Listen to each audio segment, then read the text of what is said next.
today. It's great. I didn't expect this for I know how long the first day is, so you guys are definitely troopers for sticking around. It's great. So I love this topic. This topic always makes me think of Jeff Bezos, because if you follow him, he's always credits his success to being obsessed with the consumer. Yeah. And I know you guys are both experts in branding and consumer experiences. So Christian, kind of tell us about the work that you do along the lines of customer experiences. I know you've worked with Johnny Walker, Heineken. Yeah, we do a lot of work with a lot of brands to create sort of experiences that are transformative and build loyalty. And we do that across a wide range, from Ford to doing work with like Google, or doing work with a lot of spirit brands like Johnny Walker, which is one of our more recent projects that we opened in Edinburgh. So when you talk about these consumer experiences, give us an idea of like what we're talking about. Yeah, so Johnny Walker in Edinburgh is 8 floors of experiences. Everything from tailored experiences for whiskey aficionados to like someone like my mom who doesn't like whiskey at all, who can come through and use AI as a way to kind of get the perfect flavor print and sort of have the perfect liquid to lips moment, all the way to like amazing bars with views and live theater spaces. So it's a pretty extensive thing, but it's also looking at the heart of the audience and heart of the brand and trying to create this sort of relationship wherever they are. It's not a one size fits all approach. It's quite varied. Yeah. Yeah. So Cynthia, tell us about Bell and Ivy and like the work you do with personal branding and things like that. Yeah, so we do people and team branding campaigns.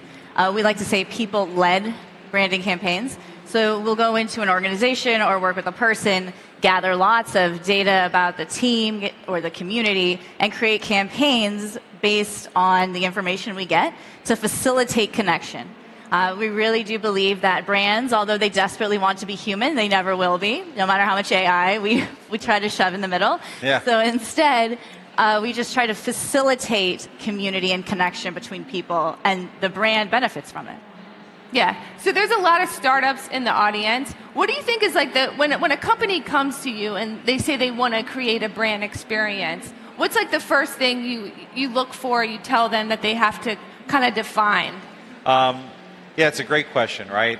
Well, we always start with the heart of the audience, so you need to understand who your audience is. First and foremost, who you're serving, right? If you're going to build loyalty, it's about creating that emotional connection and that reward. And so you got to start there.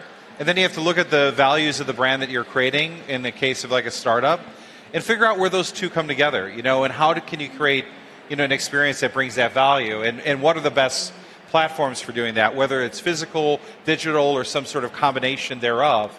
And that's where we always start, is really just in the heart of the audience, and we work outward, even before we put any pen to paper.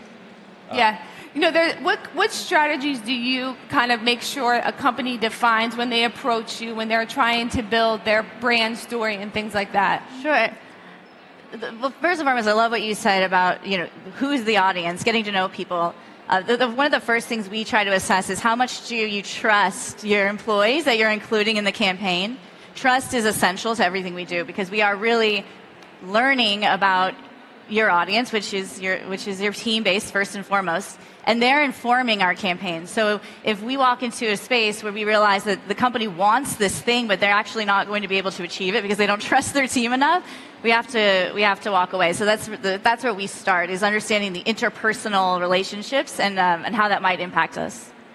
Yeah, personalization is a big thing. There's a lot of noise out there, and everybody's just trying to retain and keep their customers. What kind of technology do you advise companies to use to kind of get that data?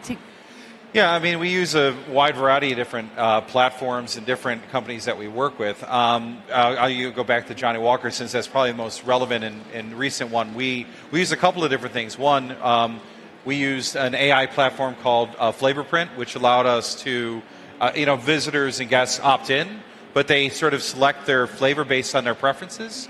They go through a little bit of a quiz, and it's an algorithm that's constantly evolving based on that. And then we're able to kind of tailor the experience for you. So you'll get a wristband that's tailored to that first drink, And all the drinks are different. I think we have like 800 different serves.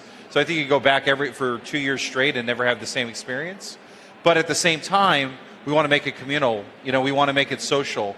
So we want to get that out of the way so we can give you something really personal, but then have an environment where we can all cheers, like just have a drink together, right? We don't want to like separate it and make it 20 different individual experiences. We want a communal experience. So we use that.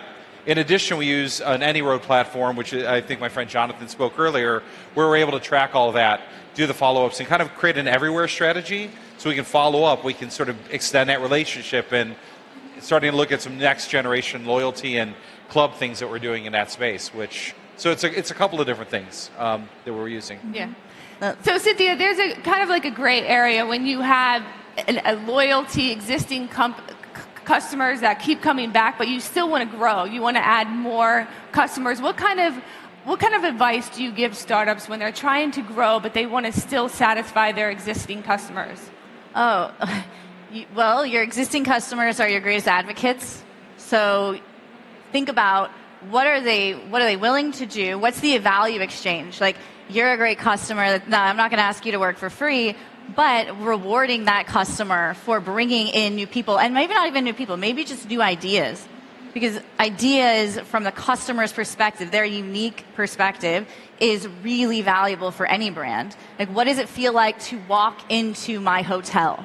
What does it feel like to pick up that glass of Johnny Walker? What does it smell like? How else could this be used? Those tidbits are really, really important. And you have to ask and then reward. Ask and reward and follow through. Yeah.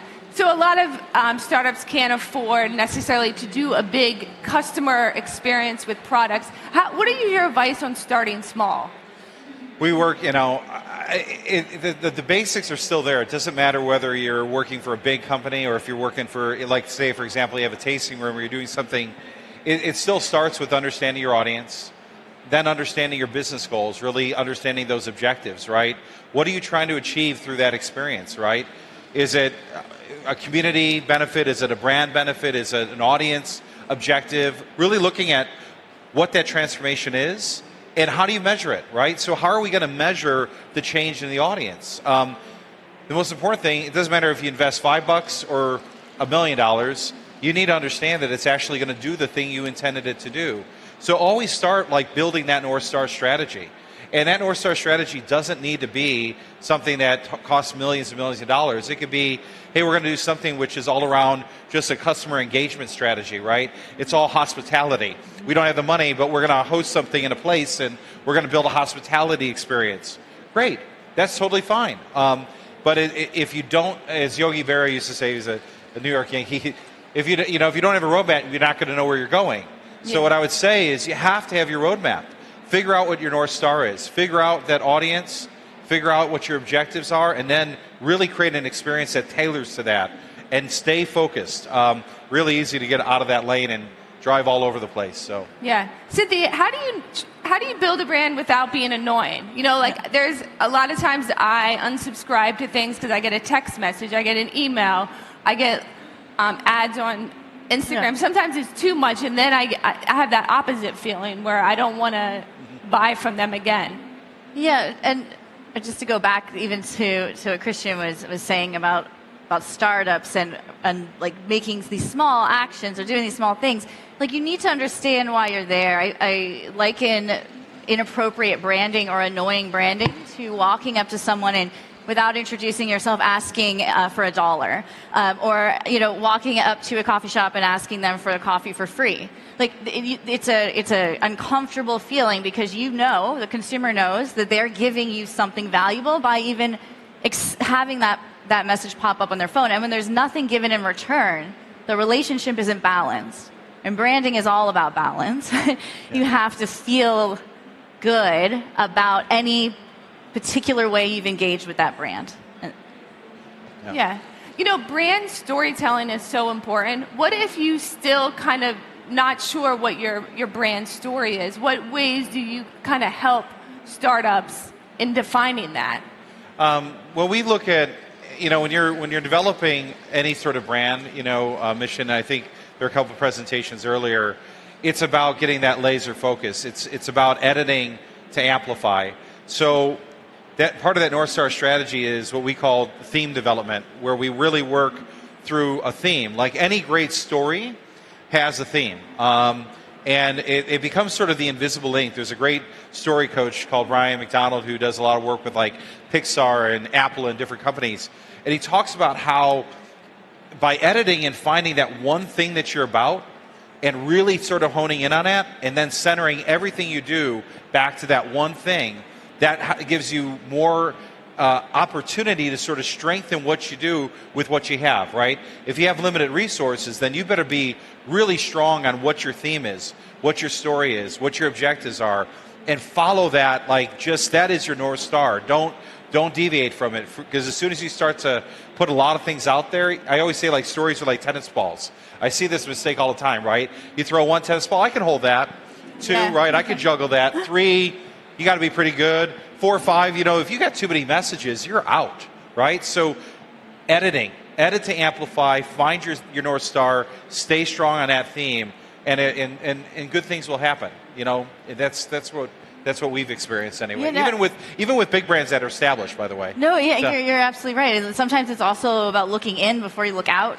Yes. Many of the things you need as a startup are sitting right, they're attached to the person sitting right next to you. Everyone's like, how do we get in touch with that one nonprofit? And you find out that, Sally's mom happens to run it, and you didn't ask. Like, these things happen all the time. So just understanding when your internal resources could be more than what you think they are. True. Yeah. With brand storytelling, how important is it for brands to stand behind causes or, issues and things like that? Because we're seeing that now with companies that, especially with Gen Z, they want to know exactly, who you support, what kind of causes you support, if you're green and things like that. Like, how important is that when you're working with a company? You want to take that one? Well, it's important if it's true. I've been reading these articles recently about story living, right? So there's storytelling and then there's story living. And all these brands are like, look at me, I take care of the world. But no, you don't. You haven't, and we can see that. So if it's true, it's amazing, and yes, you should do it. But if it's not true, you might make just as much money telling the truth. So just do that. Yeah. Yeah. I would say, you have to be authentic. People, we all have, I don't have my phone in my pocket right now, but let's face it, like everybody can research and understand whether you're doing something right. And I think brands get themselves in trouble when they try to sort of amplify what they're doing when they're not really doing it, and it sort of falls apart on them. So I think be true to who you are, and be honest. If you're not there yet, that's okay. You may have an ambition to get there, right? And you can say, listen, we have a goal for 2030. Great, we're going to be more sustainable by then. We're not there yet. These are the things we're working on. I think people like that honest conversation, and are willing to sort of go on that journey with you if you're just being true and not trying to hide who, or make something up. Don't do that. And also, you shouldn't allow your marketing team to run your branding, because what happens is they're like, this event is happening, we have to support it because everyone's supporting it, and branding's like, I don't know if that aligns, and they're like, we're going to do it anyway.